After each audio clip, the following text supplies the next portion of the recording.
Sorry guys, JP's still out of town. I just stole his hat, and it's time for the Wednesday show. Next.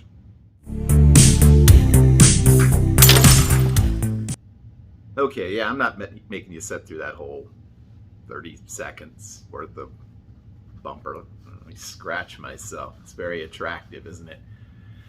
All right, guys, welcome back to the Wednesday show. We've been off for a couple of weeks, so I know y'all terribly missed this 10 minutes worth of whatever this is. No food available today. Yeah, and we're gonna have a very exciting Wednesday show next week. We're gonna leave the apartment.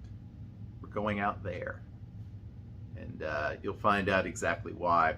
But definitely, you want to tune in next week for something brand new and exciting, and so won't want to miss that. This week's show, we are going to answer questions from our viewers. Well, we assume they're our viewers. Many of them are apparently smartasses. But regardless, I'm going to attempt to answer their questions as best I can this week.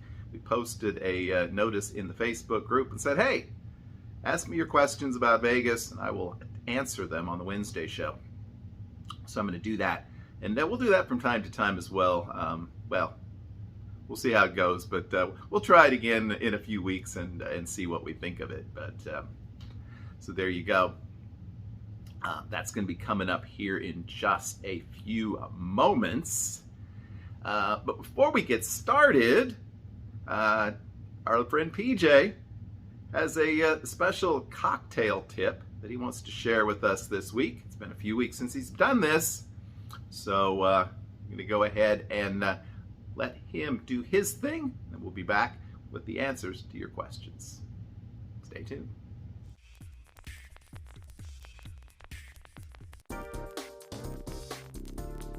Well, hello everybody, and welcome to the Wednesday show's cocktail tip of the day. My name is PJ for PJ's Cocktails, and I'm bringing you today's cocktail tip of the day. John, thanks again for having me on. Ladies and gentlemen, now I don't know if you've got a bar with as many bottles as I have, but if you do, here's one tip that you're going to want to make sure that you follow every time you're pouring drinks. When you get done making your drink, you want to avoid fruit flies. Yes, fruit flies. They will come around your booze because, as we know, there is sugar in everything.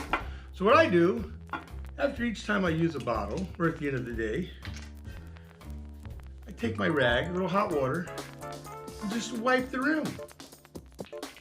That'll keep the fruit flies away.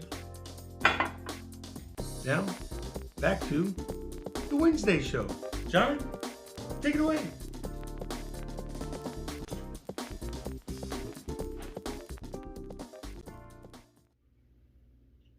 Okay, PJ. He's got quite an impressive collection of bottles, and so it's important to maintain and keep your bottles clean. I've always had this problem where my bottles just empty themselves very quickly, so it's best not to keep them around. Too many of them around, or it could get ugly. But thanks for that tip. It's probably not a bad idea. All right, speaking of bad ideas, it's time to answer our viewer questions. And our first question comes from Kevin McDonald. And he wants to know what a responsible budget might be for someone traveling to Las Vegas. Someone who's not a high roller. He's not talking about airfare or hotels or things like that, but just daily sort of walking around money, eating, drinking, you know, maybe going to a show, maybe spending some money on an attraction, maybe do some gambling. Well, Kevin, that's a very good question. And of course, the answer is going to vary significantly depending upon who you are. One important thing to remember is that gambling, or any vacation activity, needs to be something you do with monies you can afford to part with. And whether you spend that money directly by handing it to a bartender or a server, or whether you gamble and potentially win, but likely lose in the end, that money is going to disappear. The correct budget for Pennies for Vegas, for example, is going to be significantly lower than that budget for someone who's playing $25 a hand video poker. So, for the average person, and without having to spend a lot of time thinking about budgeting and so forth, I think $300 is a reasonable number per person.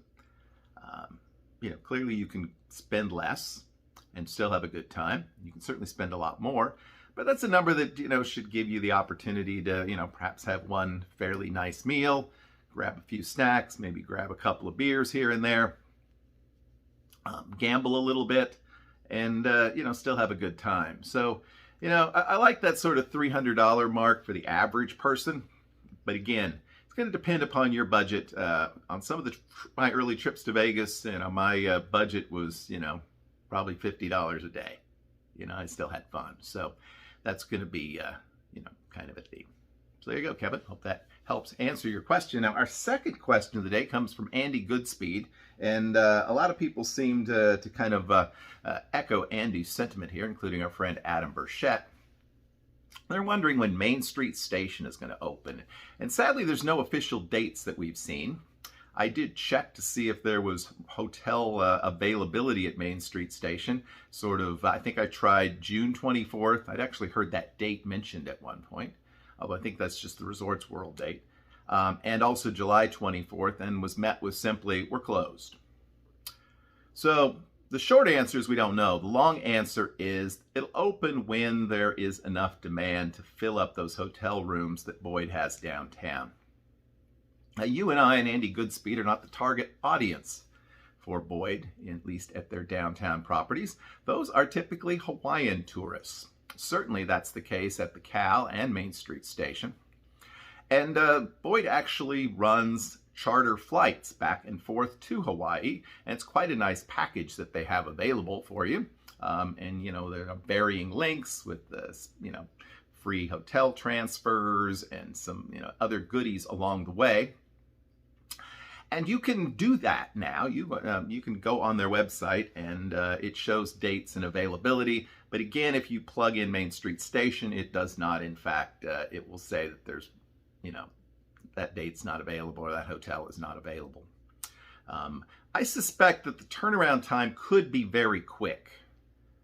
I would suspect that they have maintained the property up to a reasonable level. I'm sure there's a maintenance staff on site to make sure that everything there is still functioning. I would not anticipate that once they decide to open the property that it would take them a long period of time to get that thing booted up. And I would say, honestly, that once we see a return to 100% capacity in Vegas June 1st, the likelihood is we'll see some kind of announcement about Main Street Station within the next 2 or 3 weeks. So I still think I don't know if it'll be an exact opening date, but I suspect we'll hear something somewhere towards the middle to end of June. And I suspect we'll see a July opening. All right, let me see. Got to pull up the next question here. Oh my goodness. Some of these are legitimate questions until we get to the end, and they get kind of crazy. And our good friend Colin Waggett asks me, when will the border open? Of course, Colin lives in the north of England, and it has been all but impossible for travelers from the UK to come to the US in over a year. And while both countries have a fairly low incidence of the dreaded pandemic, there has been little progress towards, travel back and forth between the two countries. This is what I think is going to happen. This is a prediction. It's not based on anything other than my sense of how things probably will work out. I am going to predict that on July the 4th, the President of the United States will announce severely, much relaxed travel restrictions elsewhere in the world. And I think in the case of the UK, that will probably be sort of synchronized with an announcement from there. So I'm going to say that we'll at least get an announcement on a resumption of more or less regular flights back and forth. There may be restrictions. You may have to prove that you've been vaccinated. You may have to take some tests.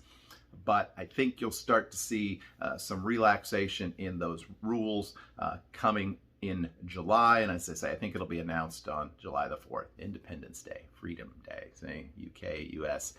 That's my prediction. Now, from what I can tell, let me double check my list here because my, what do you call it, is not so good. Okay, the other questions all seem to be about hookers. I don't know if just saying the word hooker sort of gets this demonetized, but how many people have made it this far anyway? So, so I'm going to try to take this question relatively seriously.